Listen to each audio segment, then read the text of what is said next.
in this panel is Quasimodo.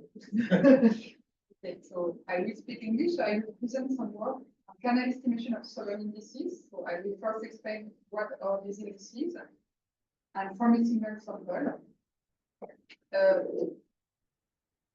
This is a joint work.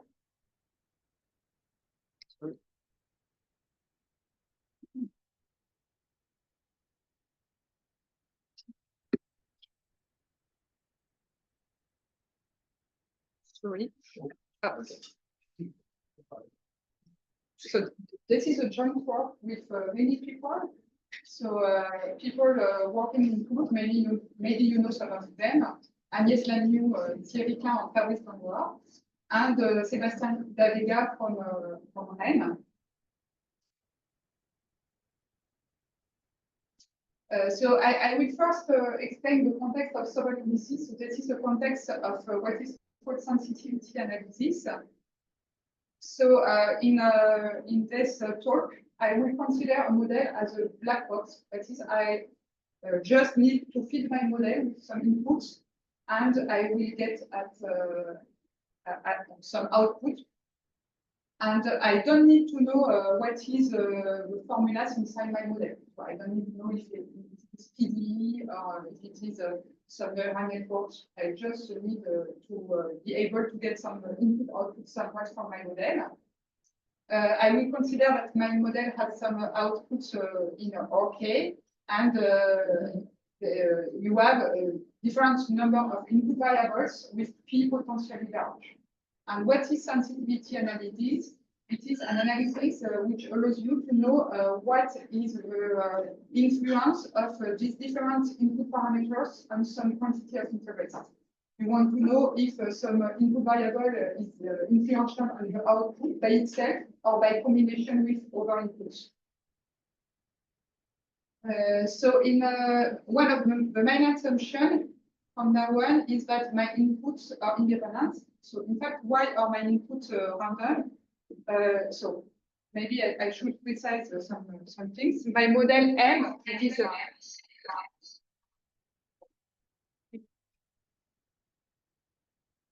my model M is deterministic.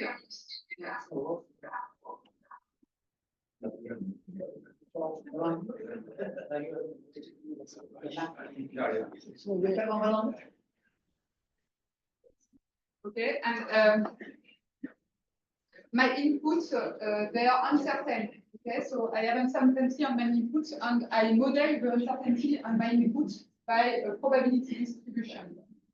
Okay, and I want to know if my output, which is now random because of the uncertainty on the input, is influenced by the different inputs. Okay, and I will assume that my output is scalar for sake of simplicity, but all this can be extended to vectorial or functional output with some different tricks. Okay. So Sobol indices are defined in the following way. In fact, they are defined as a ratio of, so you want to know if you fix some of your inputs, if you reduce or not the variance of your output. And to measure this, it is well known that you can use the ratio here of the variance of the conditional expectation of y given some of the inputs relatively to the complete variance of your output. Okay, and you can, so this measure of the sensitivity of y with respect to VU. And if you want to measure the sensitivity of the output with respect to VU, but also with respect to combination of VU with other inputs, then you can define the so-called total Sobol index.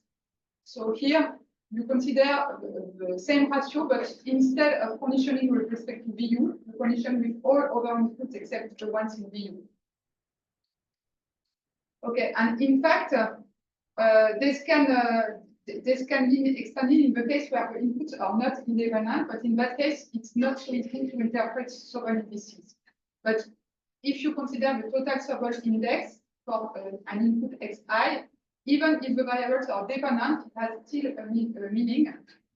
it means that it is the square of the loss when you approximate y with a model depending on all the input variables except the one indexed by I.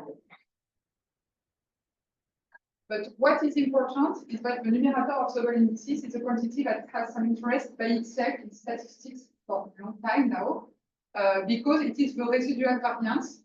That is, if you call M the regression function of Y and BU, then the variance of the conditional expectation, it is the variance of a regression function.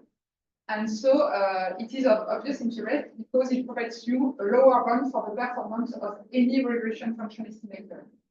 So it is the reason why this quantity has been studied for a long time, not only for sensitivity analysis.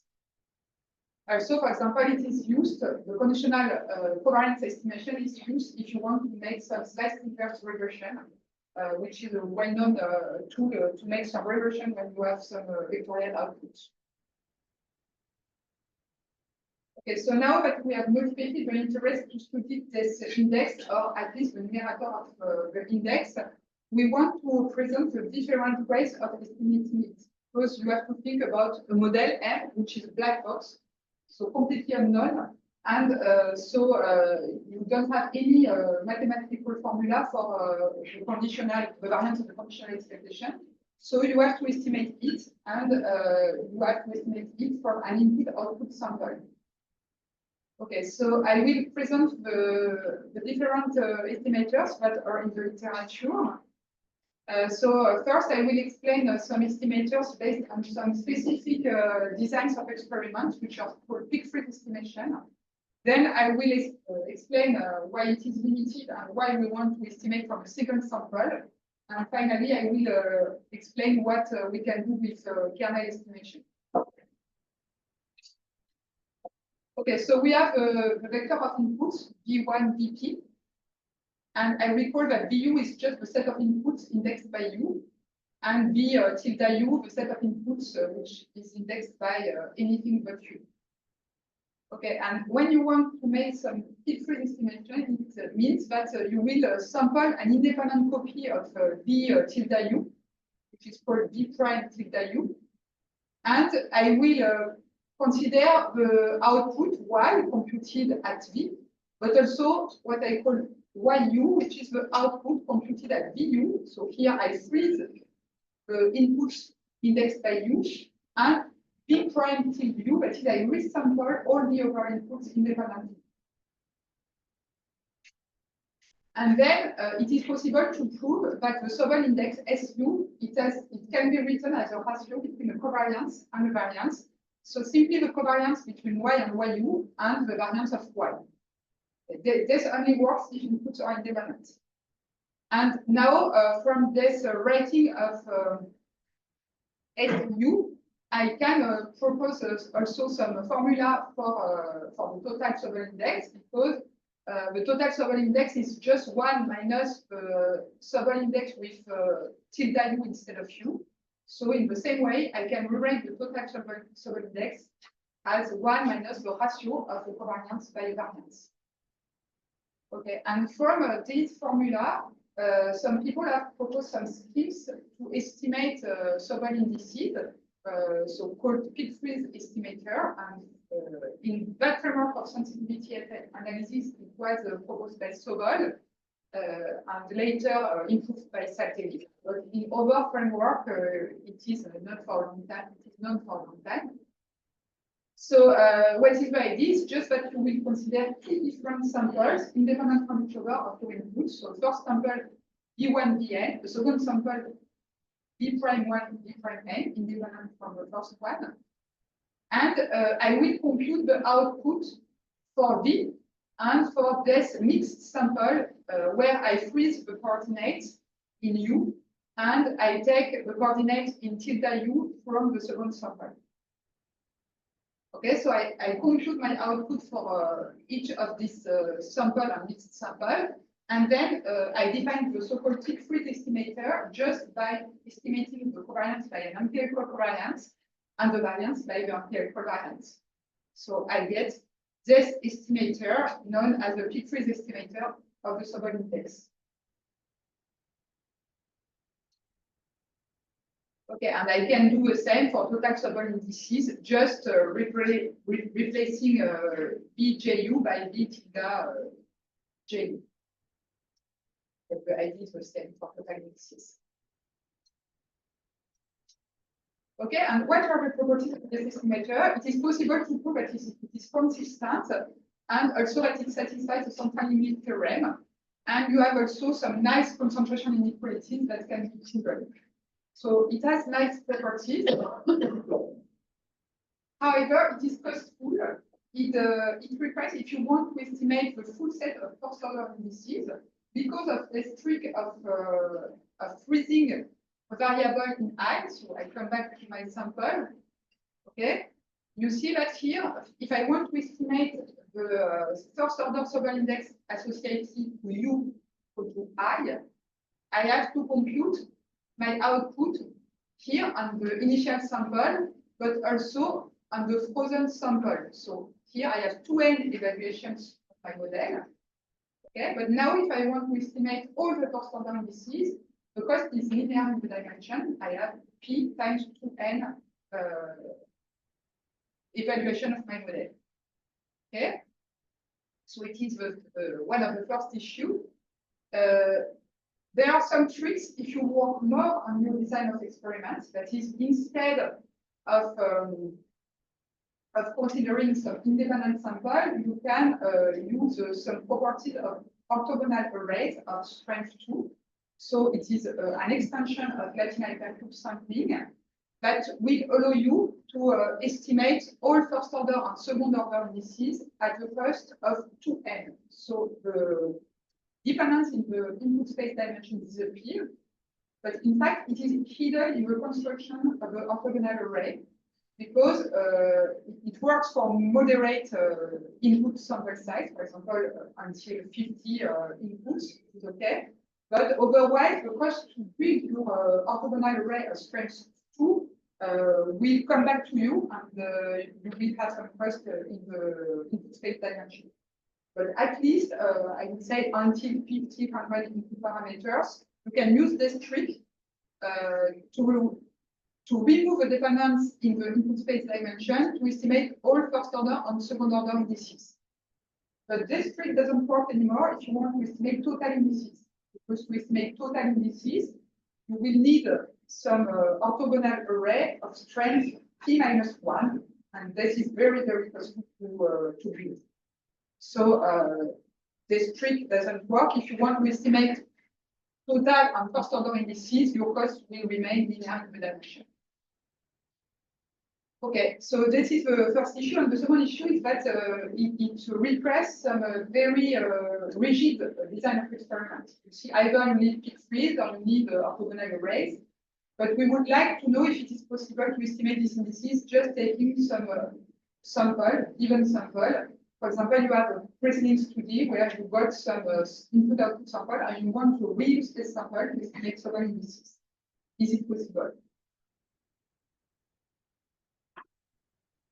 Okay, and just a remark about the peak freeze procedure. It is also strongly related to the independence of input variables.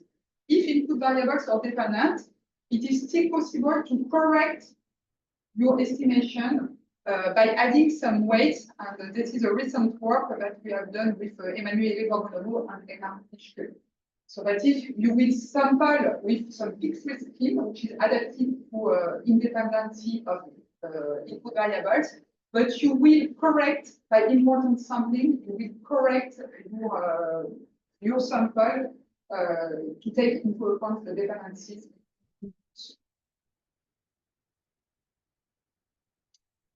Okay, so now the question, what can be done from a single input-output sample? So there are different propositions in the literature. They are not always theoretically funded. So you have a first algorithm proposed by Elmar Tischke based on spectral properties. You have also some work by Elmar Tischke and Université Grenoble, but they don't study any convergence results, any consistency of estimator or limit theorems. Some people have also proposed some Bayesian estimation of the sensitivity indices. And also you have some non-parametric estimation based on kernel. But all these estimators have some flaws. Either you cannot prove some central limit theorem, or you have restriction on the order of sensitivity indices you can estimate. I will come back on the drawbacks of these methods later.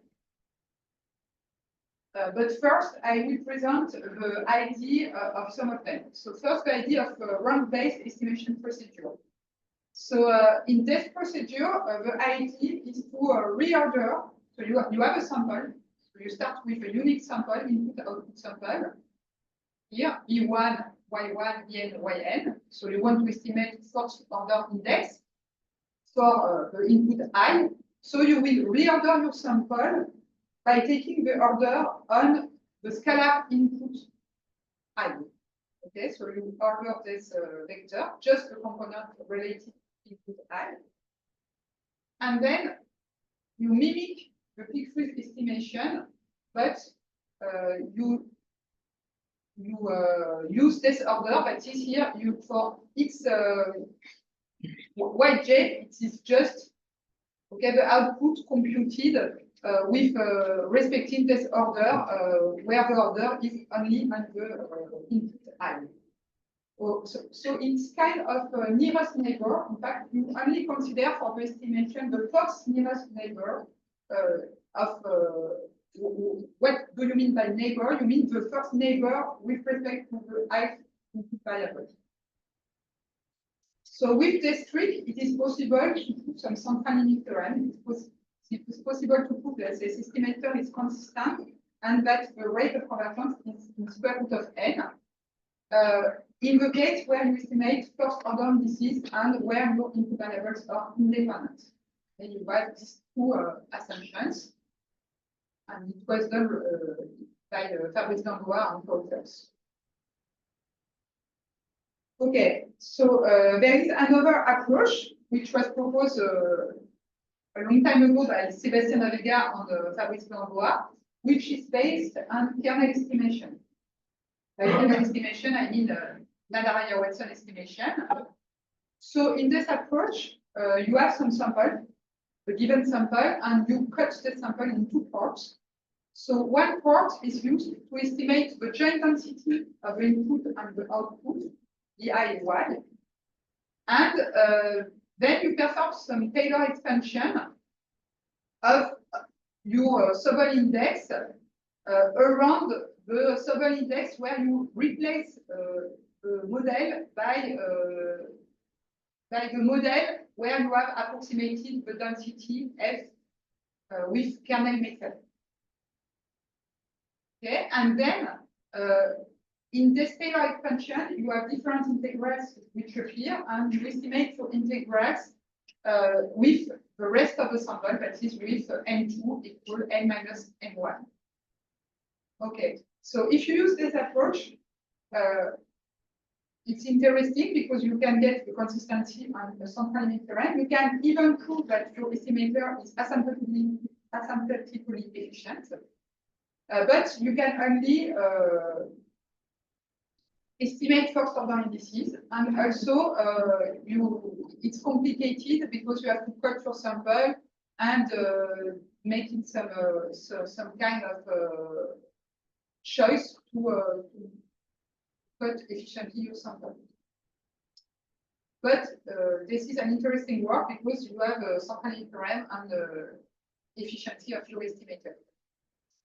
Okay, and it is also important to explain then our own work, to present this work based on nearest neighbor. So it's the same idea as for rank estimation. You will use a nearest neighbor to make estimation. So in this approach, once more, they will cut the initial sample in two parts. One part to estimate the regression function using nearest neighbor estimation. And the second part will be used that time for plugin estimation. Okay, so with this approach, they, under the assumption that the inputs are independent, they will prove the consistency of the estimator, and they will prove a central limit theorem, but only to estimate Sobol indices up to order 3. Okay, so it means that they cannot estimate total indices because it works for first order, second order, third order, but then you will have some bias that is not killed. So it will explode when you multiply by square root of n, so you cannot prove some central limit theorem doesn't work in that framework. Okay, so we started with this literature, and we wanted to go beyond, so to know if it would be possible to kill the bias that is to estimate Sobol indices up to higher order. In fact, we are interested in total Sobol indices, because most of the time, when you make a study, you estimate first order and total indices. And so, to estimate total indices, you need to estimate some Sobol index of order p-1. So you want to be able to estimate the high order Sobol indices. Okay, so what is the conclusion of all these existing approaches? So first, you have a pit freeze approach. So I said that it is not given data, that is, you need a rigid design of experiment. So either naive independent samples or more sophisticated samples based on orthogonal arrays. But anyway, you need some rigid design of experiment. You can estimate Sobol indices of any order. You have a central limit theorem. You can prove asymptotic efficiency. And also, it is numerically efficient. Then you have the estimator based on rank.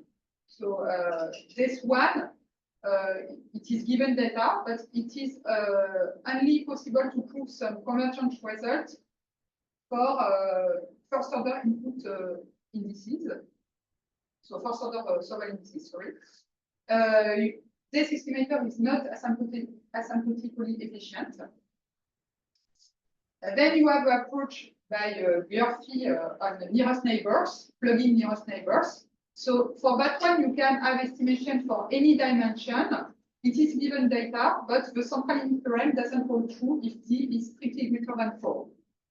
And you cannot prove asymptotically efficiency, and it's not numerically efficiency, as we will see later.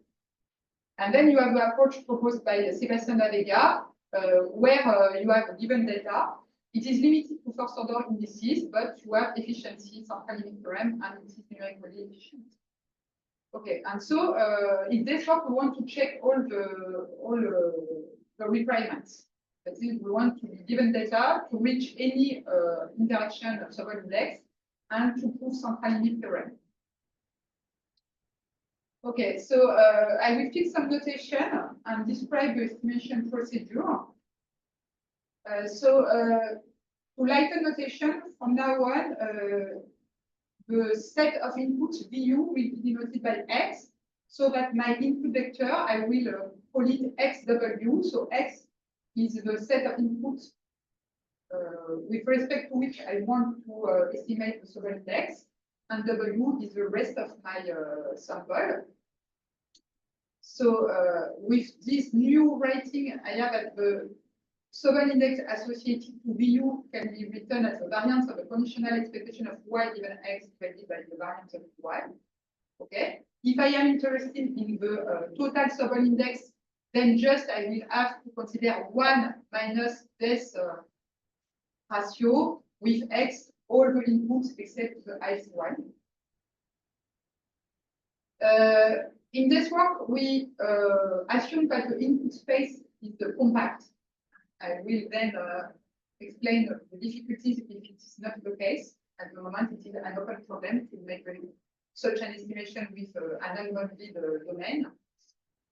Here, we do not assume anymore that inputs are independent. They can be dependent. And to estimate the expectation of the variance, we just use the n sample Yj of the output Y. And we just use a classical empirical mean and empirical variance. So the main issue is to focus here on the numerator, and more precisely, it is to focus on this term, which is a quadratic in the regression function. That is, we want to estimate the expectation of m of x to the square. That is the expectation of the conditional expectation of y given x to the square. So this is the principal difficulty in the estimation of Sobol indices. And we want to estimate it from an input-output sample xj, yj. It is well known using the theory of influence function that the regression, if the regression function is known, then you can estimate efficiently the regression function. Sorry, you can estimate efficiently this quantity here by using the so-called oracle estimator.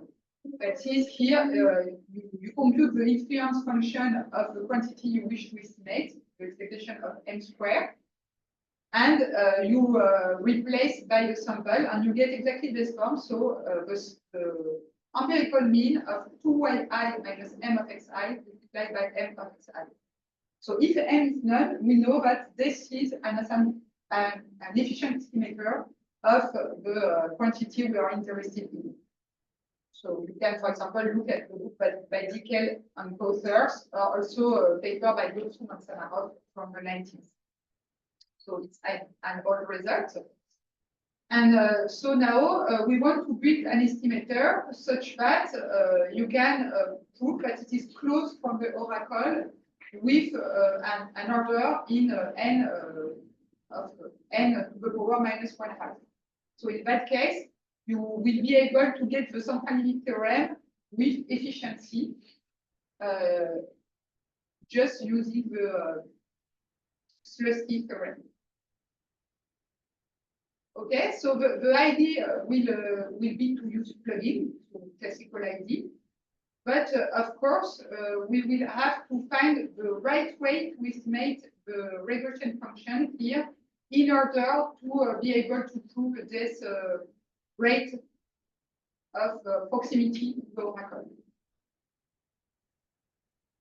Okay, so what we propose is to estimate the regression function with kernel-based estimator.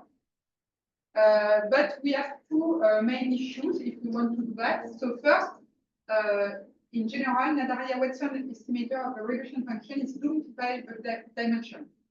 That is, if you, it's like a nearest neighbor. If your dimension is too high, then you have a bias and you want to kill the bias. The other issue is that if you have a compact support, you know that you have some systematic bias for kernel estimation. So you want to find a way to correct this bias. So to tackle the first issue, we will rely on high order kernels. So we want to propose some estimation procedure with high order kernels. I will precise later what is high order kernels. And with regularity assumption, you will be able to tackle high dimension. That is, the bias due to the high dimension will be kept. And what is a high order kernel? So if you have a kernel from -1, 1, or which is bounded, you will say that this kernel is of order mu plus 1 if the integrate of your kernel is equal to 1. But if for any L integer between 1 and mu, the integral of UL KU is equal to 0. And then at order mu plus 1, the integrate here is non-null. And it is well known that with such high order kernel, you will be able to correct biases due to the dimension.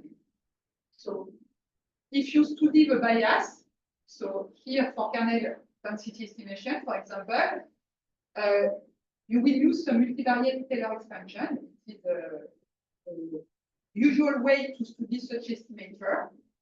And by studying the bias, you will have some here some terms of order strictly less than mu.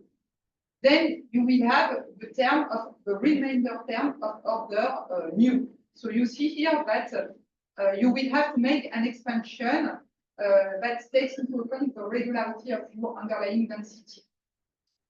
Okay, and then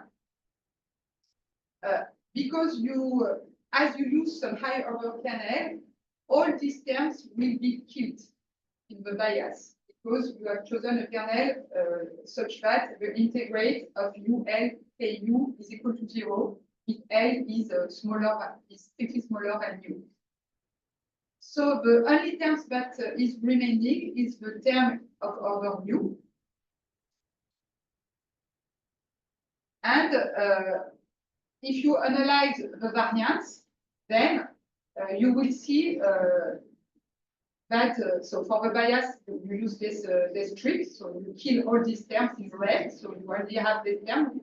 And for the variance, if you integrate the expectation of f hat minus f to the square, you can prove that it is in capital O of minus 2 nu divided by 2 nu plus d. So it's the usual non-parametric rate of estimation. You have some optimal bandwidth, which can be computing in this manner. And if you choose mu, that is the order of the kernel, it has to be related to the input space dimension. So if mu is strictly greater than d divided by 2, then you can prove that this rate of convergence is in n of order minus 1/2. Okay, so using a kernel of high order allows you to kill the terms which are too low and to keep a rate of convergence which now is independent from the dimension.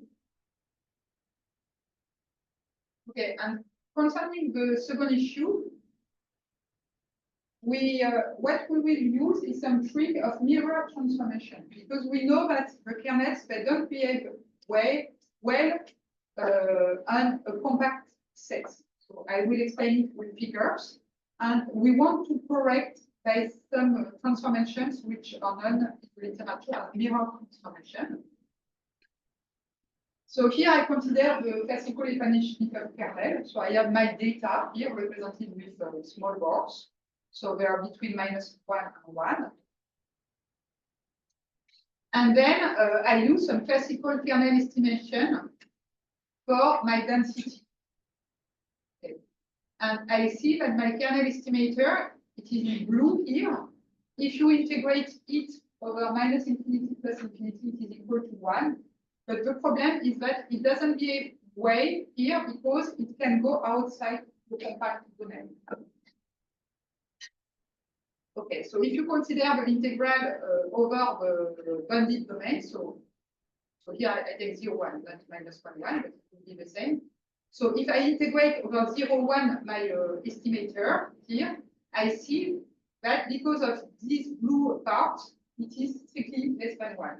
So this induces a bias, and we want to make some transformation to keep this bias into a compact domain. Okay, so we come back to this picture, and now we will replicate our data by symmetry on the left and on the right. Okay, so you have your data here, and you come back. By symmetry, you get another set of data here and another one on the right. And then you estimate the density from the left sample and from the right sample, and you get these two estimators, which are symmetric with respect to the initial one, okay, on the left and the right. Okay, and we call them the lower estimator and the upper estimator. And so I see that because of symmetry, the red area here, they are equal to the blue areas. They exactly compensate the parts which go outside the boundary. And so the idea is to define a mirror estimator in green here, just by adding the initial estimator to the lower and the upper estimator. And if I do that, and I restrict this mirror estimator to the initial compact set 0, 1, then I exactly compensate the loss of bias because of this symmetrical construction. That is, if I integrate between 0 and 1 the mirror estimator, I get exactly 1. Okay, so what can we do? So it was only in the univariate setting, but here we are in the multivariate setting. So we can generalize this mirror construction with the following idea. So we see that we have the two mirrors on the left and the right. So for each dimension, I will use the transformation n-1 of z is equal to minus z, and 0 is just the identity, and n1 is the right symmetry, 2 minus z. And then for any a in -1, 0, 1 to the power d, so d is the dimension of x, I will, for each x in 0, 1 to the power d, I have this multivariate functional na of x is na1 x1, na2 x2. That is, for each component, I use one of the transformation, either the identity, either the left symmetry or the right symmetry. And then I can generalize the construction of a mirror estimator for the density in the following way. So you recognize your Canel estimator, but you have to sum over all the possible choices for A in -1, 0, 1 to the power d of the kernel estimation. Okay, it's just a generalization. Now I have different components, so I have to sum over all the choices for all the components.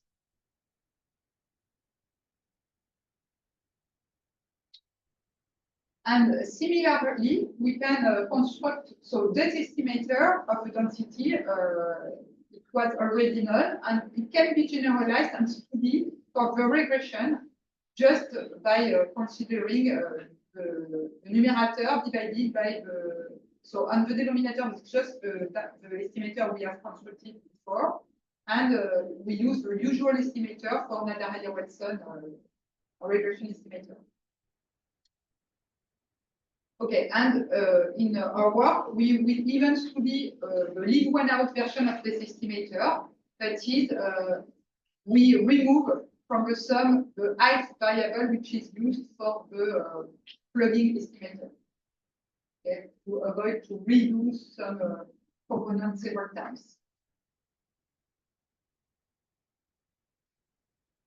Okay, so then to estimate the part which is difficult to estimate in Sobol indices, that is the expectation of the square of the regression function, I just will now make some plugin of my mirrored kernel estimator inside the Oracle estimator. So I get this estimator, and now I will study this estimator. So we have different technical issues, but it is possible to use it. So just the main lines. So first, we will use asymptotic control of density estimates with a mirror.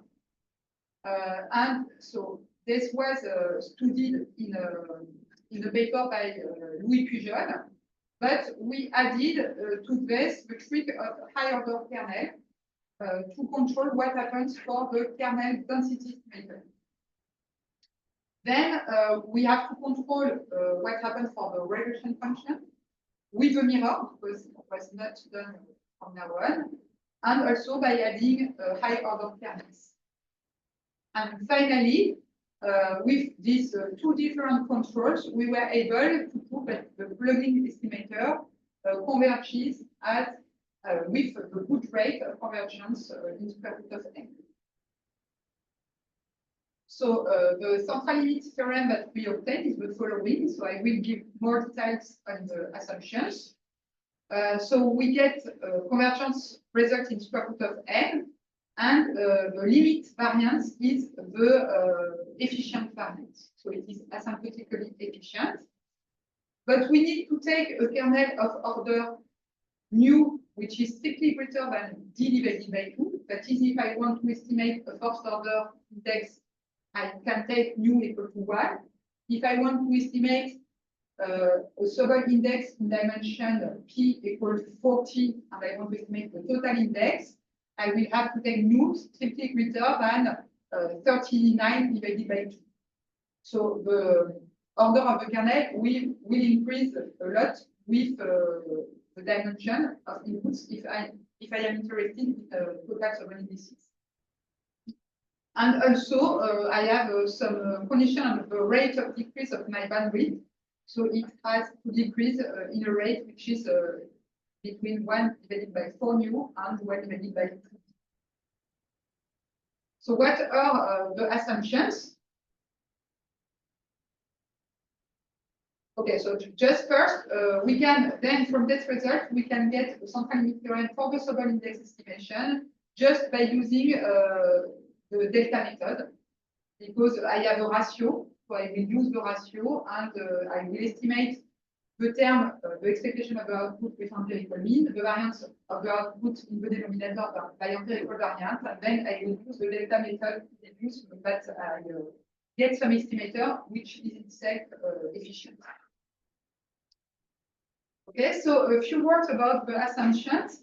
So the first assumption is that the support of my input parameters is 0, 1 to the power p, or you can take any product of a compact interval. Okay, and we assume that the input x has a density with respect to the big measure and 0, 1 to the power d. We have a minoration assumption, which is classical in this kind of works. That is, we want that your density is lower bounded by some positive number. You need some assumption on the output. You want to have a fourth order moment, but this is what you need if you want the central limit theorem for Sobol indices, because the Sobol index is a quantity which is quadratic. So if you want to prove some central limit theorem, you always need to have some moments up to order 4. You have also some assumption on the conditional variance, but it's not too bad because you are working with inputs on compact domain. And you have this assumption, mainly it's the strongest, that is that you want that your density has regularity alpha, and that the derivatives from order 1 to integer part of alpha vanishes near the boundary.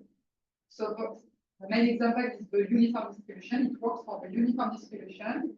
So otherwise, it's more difficult to imagine some density which has a bounded support, but for which the derivatives vanish near the boundary. But at least for uniform inputs, which is of interest for sensitive indices, you can satisfy this assumption. And this is due to the mirror transformation. And then you have some regularity assumption and the regression, but these are classical assumptions, the regularity assumptions, if you study kernel regression. Okay, so I have an assumption of high order kernel, and that my bandwidth converges to 0. So this is classical. And also I need to choose my kernel in order that this class of functions is not too complex. And it is due to the fact that to prove the convergence of my plugin estimator, I need to be able to control the rate of convergence of my estimator of a regression in infinite interval. And to do that, I need to control the complexity of my family. But this is satisfied for usual kernels, such as the Van-Nijinikov kernel, for example.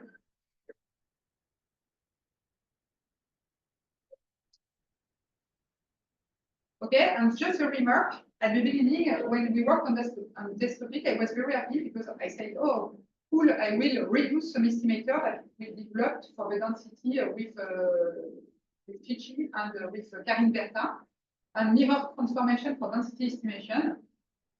And there are similar ideas, that you have some mirror transformation, but it's a little bit different from what we used here. But the problem is that in this approach, we will use kernel and 0, 1, and the kernel which is higher order kernel and 0, 1. And in the approach I presented previously, our kernel is on -1, 1. So it's quite a different approach. And if you consider higher order kernel on 0, 1, in fact, it's our work with Karine Bertin and Chiti was very theoretical. But if you want to implement this, it's completely unstable. It doesn't work at all. If you want to increase the order of your kernel, it gives you a terrible result. So it is the main reason. All the theory works well with that. Even we are able to remove the assumption, I say it's restrictive, and vanishing of derivatives of the density near the boundary. But it is completely unfeasible in practice. Okay. And so now I would like to present some numerical experiments and comment these experiments. We estimated only first order and total indices. We used Epanechnikov kernel of order 2 and 4, and the bandwidth was optimized only with leave one out on the regression function. Okay? To have only one selection procedure for all indices. We could have redo the selection procedure, but it would have been far much too costly. We studied some concurrent estimators. So the one based on nearest neighbors developed by De Broglie, Gurphy, and so on, which we called NN following. The peak freeze estimator, we know that the estimator is good, but it is based on a rigid design of experiment. So we computed as a reference because we know it is efficient and it works well in any dimension. We compared also with the replicated one, so the one based on orthogonal arrays. And also for first order, we used the rank estimator, so developed by Fabrice Lamboa and co-author, and variant of this developed more recently by Thierry and Paul Rocher. So except for the peak freeze, which is based on rigid design of experiment, we used a unique sample of size n, and n was chosen equal to 500 or 1000. And the reference values for the indices, because we have no idea of the value of these indices, was computed with a reference sample of very large size, I don't remember, 10 to the power 5, I think, with the peak freeze approach. Okay, and I will present the result on 2 different models in dimension 5. So the Brackley model, so it's just defined as follows. So it's the sum of -1 to the I, the product of the inputs from 1 to I. And the other model is a very well-known model as a test case for sensitivity analysis. It's the G-Sobol function, which is defined as follows. And for that one, you have even theoretical values for Sobol indices. So here are the results. So here it's for the sample size 500. So it's not a too high sample size, because if you know kernel estimation, most of the time you need some large samples. But here, due to the trick of killing the bias, you have a rate which is a parametric rate in front of n. So this is why you don't need to have a too large sample. So we see that the peak freeze here in dark blue, peak freeze are, yes, they are these ones. Dark blue, there's gray ones, so they have a small bias with respect to other estimator. Okay, we see that it doesn't work so well for small indices, but we know that it is more difficult to estimate indices close to 0 than large. Ah, okay. Okay, maybe colors are better. Also, we see that the rank estimator, it works rather well, but it is limited to first order indices. Yes, here we estimate first order indices. And here, that one with the very high variance, it is the one based on the nearest neighbor. So we see that one seems to be very variable. And our estimator, there are the two first ones. So either with the kernel of order 2 on the left and the kernel of order 4 here. And we see that it seems to work rather well with respect to the other approaches. The bias seems negligible and the variability is not so high. Okay, if we increase the sample size to 2000, we see that it is going better. So it is what was expected. We still see that the nearest neighbor approach is behaving very badly with respect to the variability. Okay, so maybe it is due to instability, numerical instability, but it doesn't work well. And also one remark is that here we are in dimension 5. It is okay if we use a kernel, because here we estimate only first order indices. It is okay to use the kernel of order 2, so we have no clear difference between order 4 and order 2 for the kernel. Okay, so now we are considering the total Sobol indices. So we know it's more difficult to estimate these indices. Now some of the estimators disappear because they are not able to estimate order indices. For example, the rank estimator disappear. So we only have as a comparison the peak freeze, which works very well. We know that peak freeze is working very well, but it is based on rigid design of experiments. And then you see that the nearest neighbor approach is still bad because of strong variability and strong bias. Because now, as we study the total index in dimension 5, the dimension of the regression is 4, so that we know that we have a bias for the nearest neighbor approach. And we see indeed that this bias is quite important. And if we increase the dimension, we see that we are working well. In fact, what was surprising is that we have no clear amelioration when going from the kernel of order 2 to order 4. And the theory says that we need the kernel of order 4 in that case to kill the bias. But maybe it's to a stronger instability when you increase the order 2 kernel. But at least both are working quite well with small variability. And if we look at the Sobol function, it's quite the same conclusions. So we still see that the nearest neighbor approach is bad with a very large variability. Our approach is working very well for first order indices with small variability and very small bias. If we increase the dimension, the conclusions are the same, it's even better. And for total indices, our results are not so good, but they are quite well with respect to concurrent approaches. That is, we have a much smaller variability than other approaches, but we still have some bias here. And if we increase the sample size, we decrease a little bit the bias. We still have some small bias, which remains. But at least we see that we are able to estimate total indices with a method which is theoretically efficient, asymptotically efficient, at a non-parametric rate, and in practice, it works much better than concurrent approaches, except the ones based on rigid design of experiments, of course.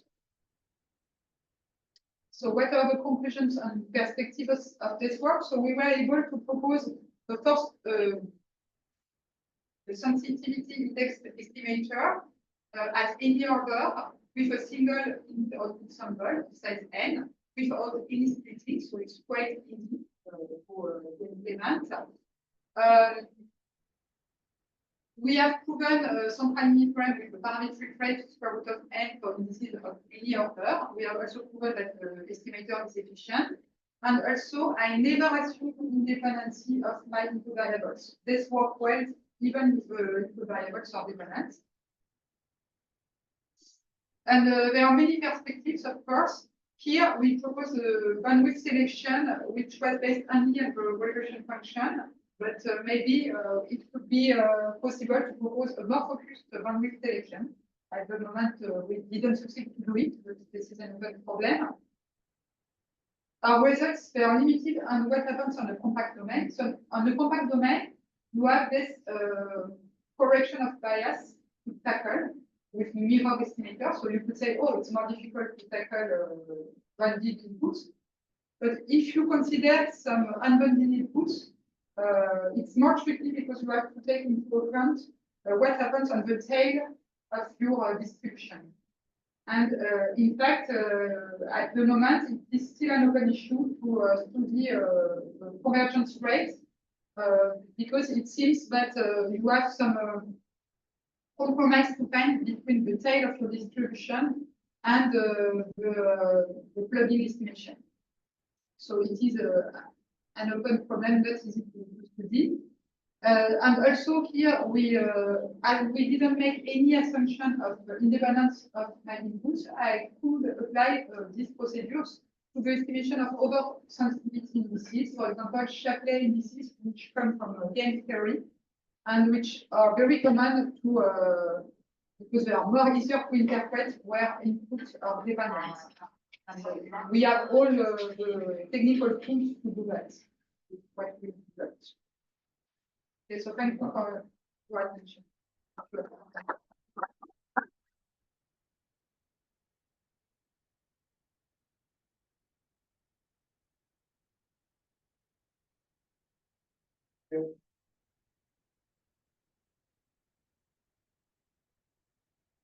When you say higher level, the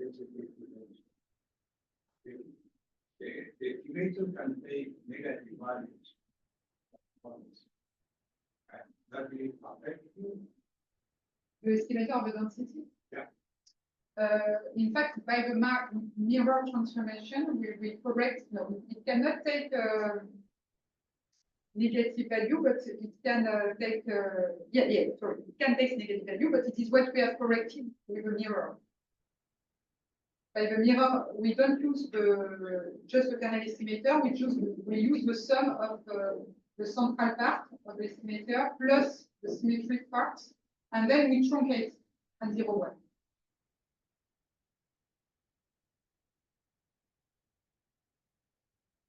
Can you provide some information when you when you order for this expectation when you order the sample? Yes, the idea is that you have some condition, so you have a conditional expectation here. So the idea is to make plugin. So if I have xij, I take only the output for which it's the first nearest neighbor, because I want to estimate with only one sample. So I cannot freeze this variable and resample. But what I can do is to take the output for which the I input is the closest to xi.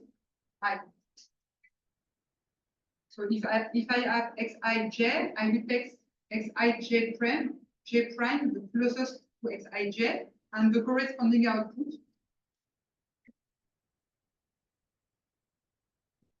And this one, they will allow to estimate this conditional expectation.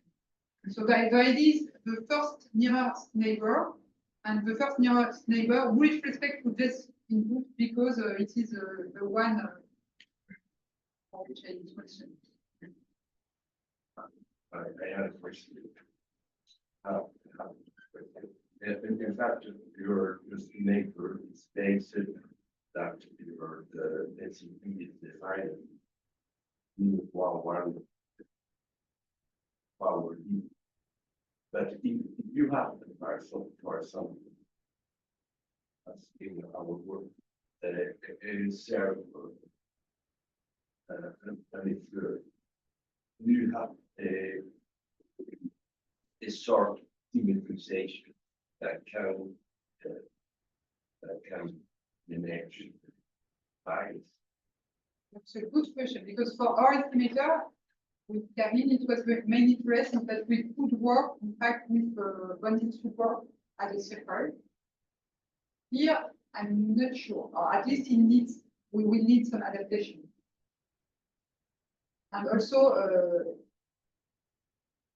in sensitivity analysis, it's not an issue to work with 0,1 to the power D. We use some Rosenblatt transformation to go back to this subset, and it's not an issue for sensitivity analysis. But otherwise, the preliminary step would be to estimate support of particle density. So there are still some open problems if you want to apply it in a completely uncontrolled study. Because here you have something very precise control the bias. You know the support, and you really use that you know the support. Otherwise, probably you have to work more.